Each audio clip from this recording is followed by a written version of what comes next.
the other day. The victim in this case is Anthony Bencivenga. That's B-E-N-C-I-V-E-N-G-A. That should be in your report as well. He's a white male, 30 years old. The suspect is Daren Riley.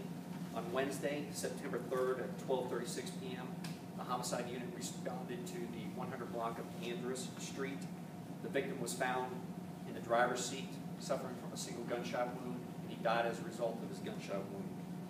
Witnesses who saw the shooting, as well as we were able to recover some video evidence from the area, they helped us to identify a female that was with the shooter. We interviewed them both last night, and as a result of those interviews, the suspect was charged with possession of firearm by a convicted felon, as well as he was charged with murder.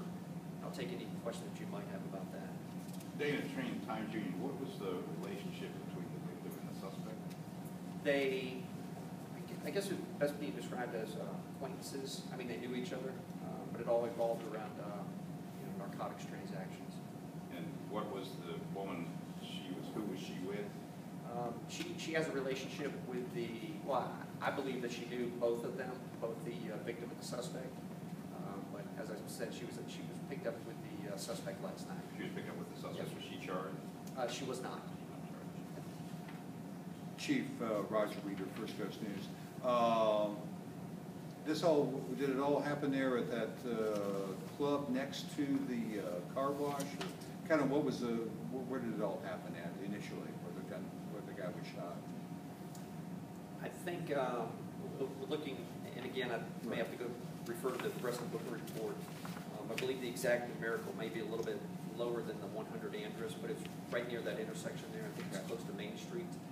I don't think it was near the car wash or anything. It was actually right in the street. Yes, sir. So is it drug transaction? Is that what it appears? I wouldn't call it a drug transaction. They had a dispute over drugs. Dana Train again, how far from the car was the shooter? I mean, was he up close to him, or was he kind of away? And Sean, you say a dispute. I'm wondering if this guy was driving down the street and the suspect saw him and had a dispute and then shot him, or whether there was some interchange or some exchange prior to the shooting. I don't know the distances between the shooter and the victim, and I can tell you that he fired at least 2 rounds. One hit the front of the car, and the second round actually struck the victim.